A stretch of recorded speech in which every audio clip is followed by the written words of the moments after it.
বন্ধুরা, আজকে একটা নতুন গল্প নিয়ে আসলাম তোমাদের মাঝে। এটা সত্য এবং বাস্তব জীবনের ঘটনা। শেষ পর্যন্ত শোনার অনুরোধ রইল। শুনলে তোমার মধু চলে আসবে। দেরি না করে চলো শুরু করা যাক। খালি বাসায় আমাকে একা পেয়ে দুই আংটি হঠাৎ করে আমার সাথে এক অদ্ভুত আচরণ করা শুরু করল। আমি কোনো কিছু বুঝে উঠতে না পারার আগেই দুই আংটি আমাকে ধাক্কা মেরে ফেলে দিল।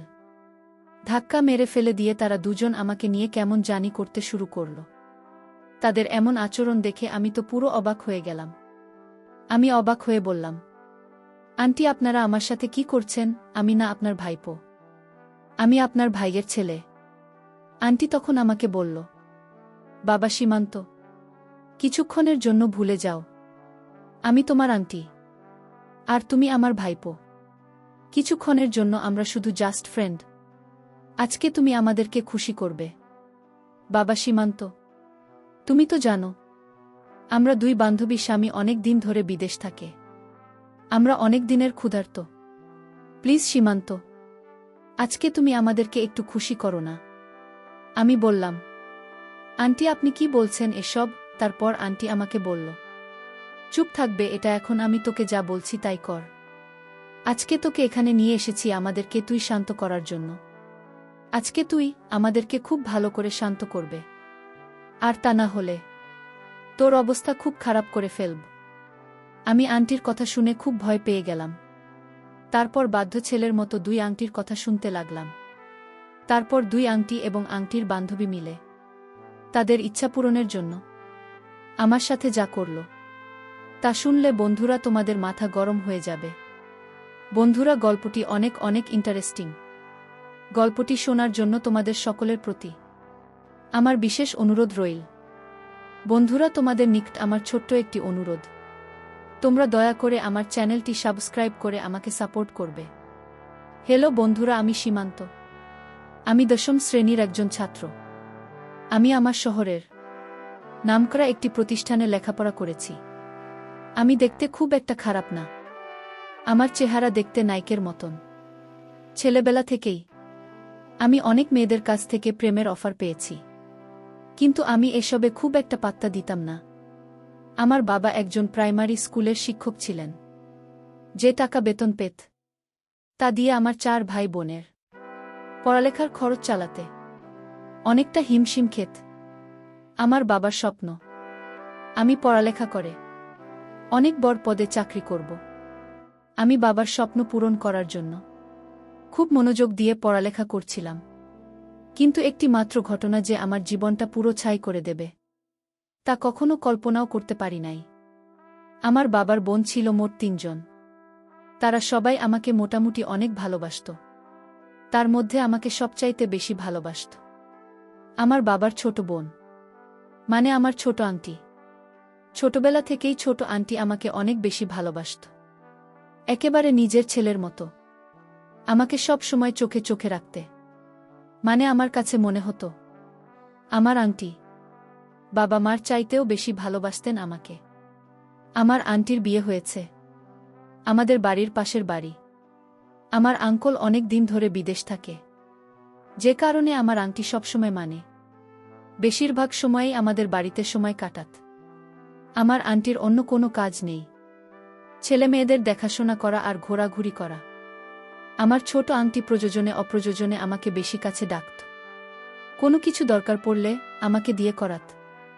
আমার ছোট আন্টি আমাকে কেন যে এতটা ভালোবাসত আমি তো জানি না, কিন্তু তার এই ভালোবাসার ভিতরে যে একটা শয়তানের রূপ ছিল তা আমি কখনো কল্পনা করতে পারি নাই। আমি যখন খুব ছোট ছিলাম তখন থেকেই আন্টি আমাকে নিয়ে মাঝে মাঝে কি একরকম অদ্ভুত কাজ করতেন, এতে তিনি অনেক খুশি হতো, অনেক আনন্দ পেতেন। আমি তখন কিছু বুঝতাম না। মাঝে মাঝে রাত্রে আন্টি আমাকে তাদের এখানে থাকতে বলতেন। আমি তাদের এখানে থাকলে রাতে আন্টি কেমন যেন আমার সাথে আচরণ করতেন। ওই আচরণগুলো আমার কাছে মনে হতো খুব বাজে, তাই আন্টিকে কিছু বলতাম না। তখন তো আমার কিছু হয়নি, যে কারণে আন্টির এরকম অদ্ভুত কাজের রহস্য বুঝতাম না। যখন আমার একটু বয়স হলো, মানে যখন আমি একটু বড় হয়ে গেলাম, তখন থেকেই আমি আন্টির কাছে আর খুব একটা বেশি যেতাম না, কারণ আন্টির কাছে গেলেই আন্টি আমার সাথে উল্টাপাল্টা কাজ করত, যে কারণে আমি আন্টির কাছ থেকে সব সময় দূরে থাকার চেষ্টা করতাম। এভাবে কিছুদিন যাবার পর আন্টিও আর আমার কাছে আসে না। আমার মনে হলো আন্টি বিষয়টা বুঝতে পেরেছে যে আন্টির ওই সমস্ত কাজে আমি সন্তুষ্ট না। তারপর থেকে আন্টি ও আর আমার সাথে ওই রকম আচরণ করত না। আমি মনে মনে ভাবলাম আন্টি হয়তো ভালো হয়ে গেছে, তারপরেও আমি আন্টির কাছ থেকে দূরে থাকার চেষ্টা করতাম। একদিন আমি স্কুল থেকে বেরিয়ে বাসস্ট্যান্ডে দাঁড়িয়ে রইলাম বাড়িতে আসার জন্য। একটু পরেই একটা ট্যাক্সি এসে আমার পাশে দাঁড়ালো। আমি লক্ষ্য করে দেখলাম ভেতর থেকে আন্টি আমাকে বলছে, বাবা সীমান্ত, ট্যাক্সিতে উঠে এসো।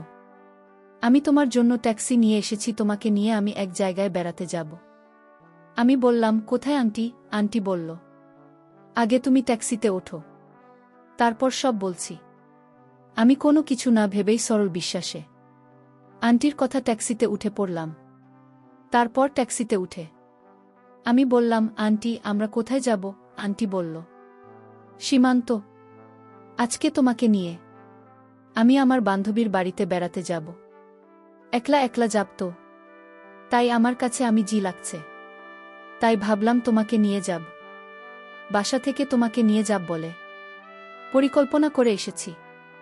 ভাগ্য ভালো তোমাকে স্টেশনে এসে পেয়ে গেলাম। তারপর আন্টি আমাকে বলল, সীমান্ত তুমি কি আমার সাথে বেড়াতে যেতে পেরে খুশি হওনি?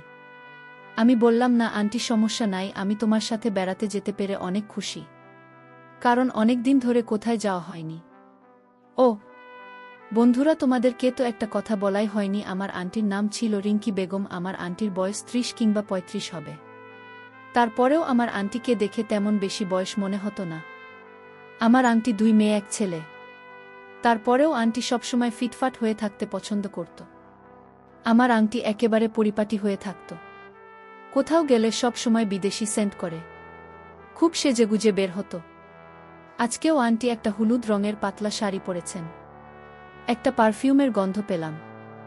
আমি আন্টির পাশে বসা থেকেই অনুভব করলাম পারফিউমের মিষ্টি ঘ্রাণ শুকে আমার মনটা ভরে গেল। আমার আন্টি সব সময় আধুনিকভাবে থাকার চেষ্টা করত। আন্টি নিজের প্রতি অনেক যত্ন নিত। আমি প্রায়ই লক্ষ্য করতাম ইয়ান কোনো ছেলে দেখলেই আন্টি অন্যরকম একটা মোড নেওয়ার চেষ্টা করত। সব সময় সেজেগুজে থাকত। তাই আন্টিকে দেখতে খুবই হেব্বি লাগত। আমার আন্টি অনেকটা রোম্যান্টিক এবং চঞ্চলও বটে।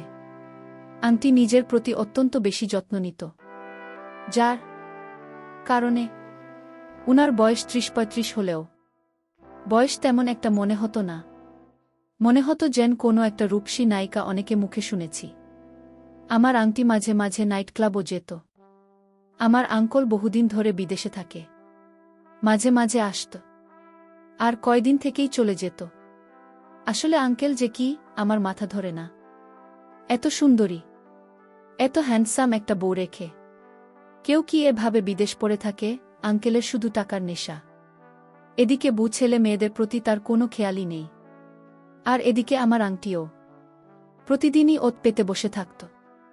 আমার মতো নব্য নৌজওয়ান ছেলেদেরকে শিকার করার জন্য সেদিন আমার কপালটা খুব খারাপ ছিল, যে কারণে আন্টির শিকারে পড়ে গেলাম। যাই হোক বন্ধুরা, কথা বলতে বলতে একটু পরে একটা বহুতল বিল্ডিং এর সামনে ট্যাক্সি থামল। তারপর আন্টি আমাকে ওই বিল্ডিং এর 6 তলায় একটি বিলাসবহুল ফ্ল্যাট বাসায় নিয়ে গেল। বাসার সামনে গিয়ে আন্টি কলিং বেল চাপতে আন্টির মতো একজন মহিলা বের হয়ে আসলো। ওই মহিলাটি ও দেখতে অনেক সুন্দরী সর্ষি ছিল।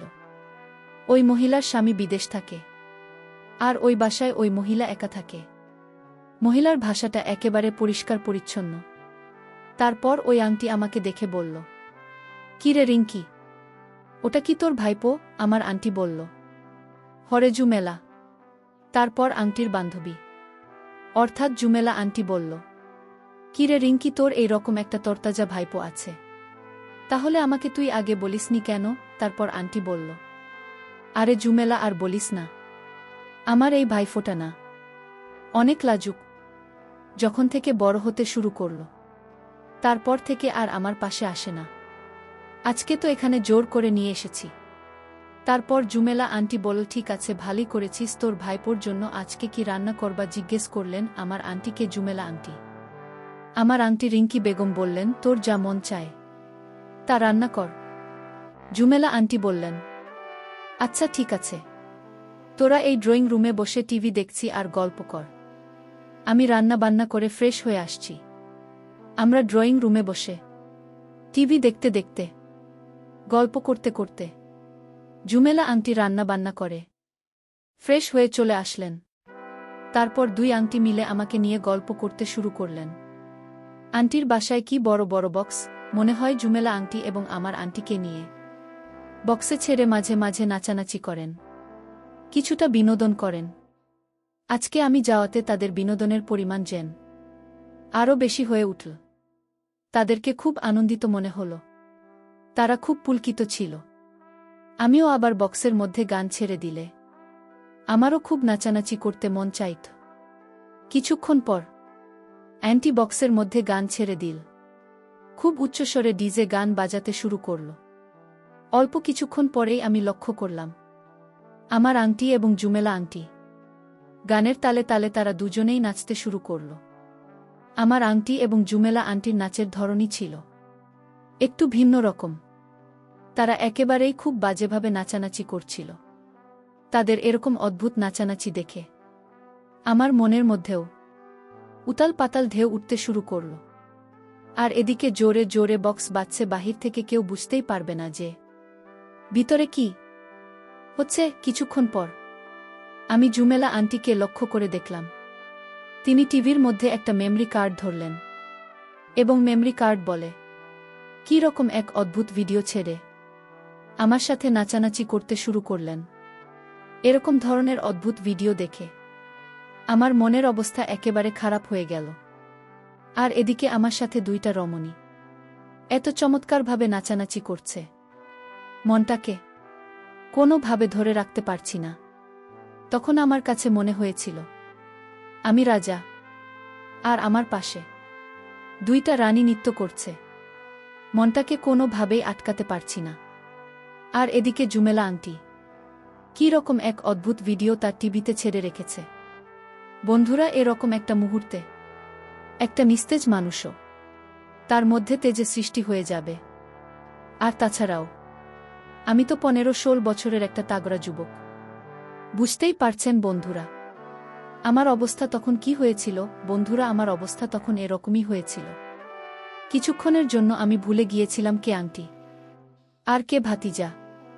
শুধু একটাই অনুভূতি আমার মাথায় ঘুরপাক খাচ্ছিল, এই মুহূর্তে আমি একজন রাজা আর আমার পাশে দুইটি রানী রঙ্গিলা করার জন্য অপেক্ষায় বসে আছে। বন্ধুরা, পরিস্থিতিটা এমনই হয়েছিল। তখন আমি কি করব ঠিক বুঝে উঠতে পারছিলাম না। এমন সময় হঠাৎ আমি অনুভব করলাম কেউ আমাকে শরবত পান করানোর জন্য এগিয়ে আসছে। আমি একটু ভালো করে চেয়ে দেখলাম আমার আন্টি আমাকে শরবত পান করানোর জন্য হাতে গ্লাস নিয়ে এগিয়ে আসছে। আমি বললাম, আন্টি, আমি তো শরবত পান করি না। আন্টি বলল, আরে বাবা, একদিন করলে অসুবিধা হবে না, আজকে তুমি আমাদের সাথে একটু শরবত পান করো না, দেখবে অনেক ভালো লাগবে, সময়টা খুব ভালোভাবে কাটবে। তারপর দুই আন্টি মিলে আমাকে খুব বেশি পরিমাণ শরবত পান করাল, যাতে আমি প্রচুর পরিমাণে এনার্জি পাই, কারণ দুইজনকে তো আমাকে সন্তুষ্ট করতে হবে। তারপর শরবত পান করার পর এমনকি এক শরবত পান করাল, যার কারণে আমার কাছে মনে হলো আমি কিরকম যেন হয়ে গেছি। হঠাৎ আমি অনুভব করলাম পিছন দিক থেকে হয়তো আমাকে সাথে কেউ খুব বাজেভাবে আচরণ করার চেষ্টা করছে। আমি নজর করে দেখলাম দুই আন্টি আমার সাথে বিভিন্ন রকম আচরণ করার চেষ্টা করছে। নির্জন বাসায় আমাকে একা পেয়ে দুই আন্টি হঠাৎ করে আমার সাথে এক অদ্ভুত আচরণ করা শুরু করল। আমি কোনো কিছু বুঝে উঠতে না পারার আগেই দুই আন্টি আমাকে ধাক্কা মেরে ফেলে দিল। ধাক্কা মেরে ফেলে দিয়ে তারা দুজন আমাকে নিয়ে কেমন জানি করতে শুরু করল। তাদের এমন আচরণ দেখে আমি তো পুরো অবাক হয়ে গেলাম। আমি অবাক হয়ে বললাম, আন্টি, আপনারা আমার সাথে কি করছেন? আমি না আপনার ভাইপো। আমি আপনার ভাইয়ের ছেলে। আন্টি তখন আমাকে বলল, বাবা সীমান্ত, কিছুক্ষণের জন্য ভুলে যাও। আমি তোমার আন্টি আর তুমি আমার ভাইপো। কিছুক্ষণের জন্য আমরা শুধু জাস্ট ফ্রেন্ড। আজকে তুমি আমাদেরকে খুশি করবে। বাবা সীমান্ত, তুমি তো জানো আমরা দুই বান্ধবী স্বামী। অনেক দিন ধরে বিদেশে থাকে। আমরা অনেক দিনের ক্ষুধার্ত। প্লিজ সীমান্ত, আজকে তুমি আমাদেরকে একটু খুশি করো না। আমি বললাম, আন্টি আপনি কি বলছেন এসব? তারপর আন্টি আমাকে বলল, চুপ থাকবে এটা। এখন আমি তোকে যা বলছি তুই তাই করবি। আজকে তোকে এখানে নিয়ে এসেছি আমাদেরকে তো একটু শান্ত করার জন্য। আজকে তুই আমাদেরকে খুব ভালো করে শান্ত করবে, আর তা না হলে তোর অবস্থা খুব খারাপ করে ফেলব। আমি আন্টির কথা শুনে অনেকটা ভয় পেয়ে গেলাম। তারপর বাধ্য ছেলের মতো দুই আংটির কথা শুনতে লাগলাম। তারপর বন্ধুরা আংটি এবং আংটির বান্ধবী মিলে আমাকে বিভিন্নভাবে উস্কানোর চেষ্টা করল। বন্ধুরা, আমিও তো একটা মানুষ, আমার তো কিছু কিছু না কিছুতে যাচ্ছে। তাদের এমন অবস্থা দেখে বন্ধুরা আমি আর নিজেকে ধরে রাখতে পারলাম না। শুরু করলাম তাদের সাথে এক অদম্য এলোপাতারি নেমন্তন্ন। এইভাবে তাদের সাথে আমি অনেকক্ষণ হওয়ার পর পাগলা হওয়ার জোর থেমেছিল। তারপর থেকেই বন্ধুরা আমার আর তাদের মধ্যে নিয়মিত হতো। এরপর থেকে বন্ধুরা আমার আর পড়ায় খুব একটা মনোযোগ আসত না। আমি যেন কেমন হয়ে গেলাম। বন্ধুরা তারপর থেকে আমার নেশায় চলে গিয়েছিল। এদিকে বন্ধুরা জীবনটাই আমার ছন্নছাড়া হয়ে গেল। বন্ধুরা এখন আফসোস করি। জীবনের কিছু কিছু মুহূর্ত আসে, মানুষের এই মুহূর্তের কারণে মানুষের জীবনগুলো নষ্ট হয়ে যায়। আমার ঠিক তাই হয়েছিল। পরিশেষে আমি তোমাদেরকে বলব, বন্ধুরা তোমরা যারা এরকম ধরনের সমস্যার সম্মুখীন, অবশ্যই তোমরা সাবধানতা অবলম্বন করা উচিত।